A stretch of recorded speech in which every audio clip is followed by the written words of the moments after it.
Shri Radhe everyone. तो मैं आ गई हूँ आपकी फेवरेट स्टोरी माटी से बनी डोर का नेक्स्ट एपिसोड लेके। आज का एपिसोड बहुत ही इंटरेस्टिंग होने वाला है, जहाँ पे जो जया होती है वो वैजू से बहुत ही नाराज़ होती है और रणविजय उससे इस बात से नाराज़ होता है कि ये वैजू से किस तरीके से बात करती है, जिसकी वजह से वो उससे गुस्सा करता है जया के ऊपर। और यहाँ पर हम देखते हैं कि जो वैजू होती है वो भी बहुत परेशान होती है और वो अकेले बैठी रहती है। तभी वहाँ पे वसुंधरा आती है उसके लिए खाना लेकर वो उससे बोलती है कि तू कुछ खा ले, जब से कॉलेज से आई है तब से कुछ खाई नहीं है। तो यहाँ पे हम देखते हैं कि जो वैजू होती है वो बोलती है कि मुझे खाने की इच्छा नहीं है, मुझे भूख नहीं लगी, इसलिए तो मैं नहीं खा रही हूँ।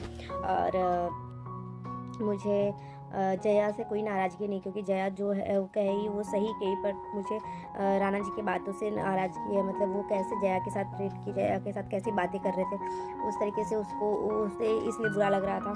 तभी जो रणविजय होता है वो वहाँ पे आता है और वो बोलता है कि तुम्हें किसी से माफ़ी मांगने की ज़रूरत नहीं है और तुम्हें किसी भी तरीके से परेशान होने की ज़रूरत नहीं है। तुम्हारी श्रद्धा है, तुम्हें जो करना है तुम वो कर सकती हो, तुम्हें सिंदूर लगाने का शौक़ है तो तुम लगा सकते हो। और वसुंधरा जी भी जो होती है वो उससे बोलती है कि मैं उससे बात करूँगी, तुझे सिंदूर लगाने से मना ना करे। तो वैजू जो होती है वो उसे मना करती है कि नहीं, आप उससे कोई बात नहीं करोगी। तभी जो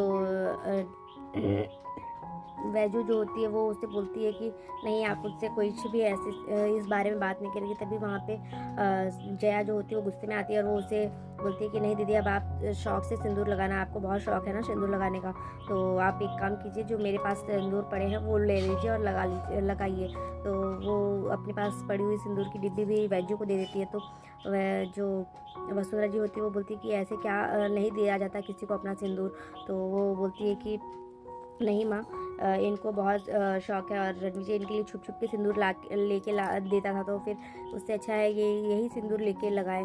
तो फिर वो गुस्से में उसे वो सिंदूर दे देती है और वहाँ से चली जाती है। तभी जया को मनाने के लिए वो उसके पीछे दौड़ के जाती है वैजू, और वैजू की वो कोई बात नहीं सुनती है और गुस्से में वहाँ से चली जाती है। तभी जो रणविजय होता है वो उसे बोलता है कि तुम्हें इसके सामने गिड़गिड़ाने की ज़रूरत नहीं है वैजू, तो तुम मत ही करो।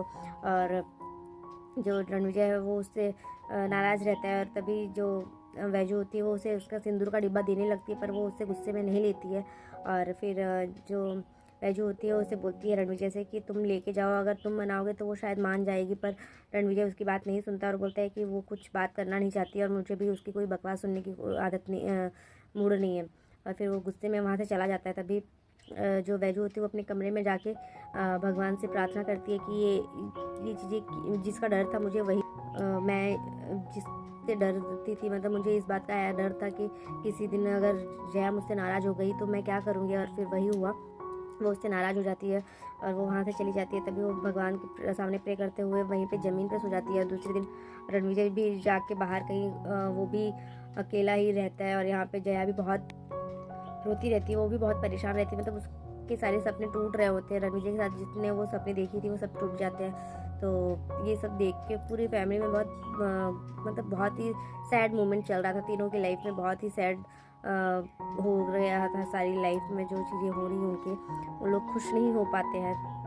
तभी सुबह जब रणविजय होता है वो वैजू को ऐसे सोते हुए देखता है, तो वो अचानक से वैजू की नींद खुलती है। तो वो बोलती है कि क्या हुआ, आप कब से आप यहाँ पे आए हैं। तो वो बोलती है जब से तुम सोई हो तभी से आई हो, मतलब तुम जब नंदी महाराज से आंसू में भर के यहाँ पे लेटी हुई थी तब से। तो फिर वो उससे पूछती है कि क्या हुआ, ये तो बहुत गलत हुआ, मुझे उससे माफ़ी मांगनी चाहिए। जया बहुत ही परेशान है। और दूसरी तरफ रणविजय जो होता है वो उससे बोलता है कि नहीं, तुम्हें कोई माफ़ी मांगने की ज़रूरत नहीं और मुझे उसी दिन सब कुछ सच बता देना चाहिए था जया को। तो बोलती है नहीं, अगर जया को सच पता चलेगा तो बहुत टूट जाएगी और मैं यही नहीं चाहती थी, और मैंने भी एक वादा किया था जिस दिन मुझे सच पता मेरी वजह से जया को दुख पहुँचेगा मैं उस दिन इस घर से चली जाऊँगी।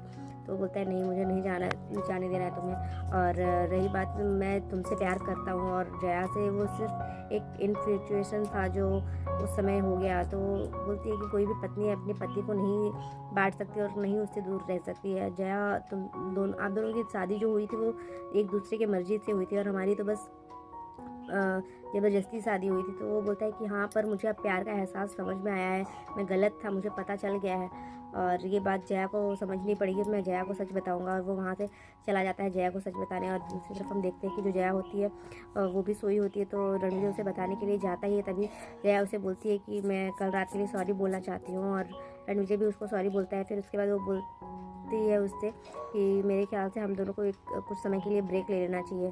तो रणविजय भी जो होता है वो उसका साथ देता है। वो पहले तो समझ नहीं पाता है, क्योंकि वो उसे सब सच बताना चाहता है, पर वो सच नहीं बता पाता। जब तक वो उससे बोलती है कि मुझे आपको सच बताना है, मतलब हमको एक ब्रेक चाहिए, तो वो बोलता है कि हाँ शायद हमारे लिए यही सही रहेगा। और फिर जया को बहुत तकलीफ़ होती है। तो आज के एपिसोड में बस इतना ही है फ्रेंड्स। नेक्स्ट एपिसोड में हम देखने वाले हैं कि जो जया होती है वो सुसाइड कमिट करना चाहती है। और यहाँ पे जो रणविजय होता है वो वैजू के साथ रहता है। वैजू को कोई अचीवमेंट मिलती है, उसके लिए वो उसके पास रहता है और उसको अप्रिशिएट करता है। और रणविजय को वो गुड बाय बोल के चली जाती है इस दुनिया से। तब देखते हैं कि क्या वैजू और रणविजय जया को बचा पाएंगे, या जया इस दुनिया के लिए को अलविदा करके चली जाएगी।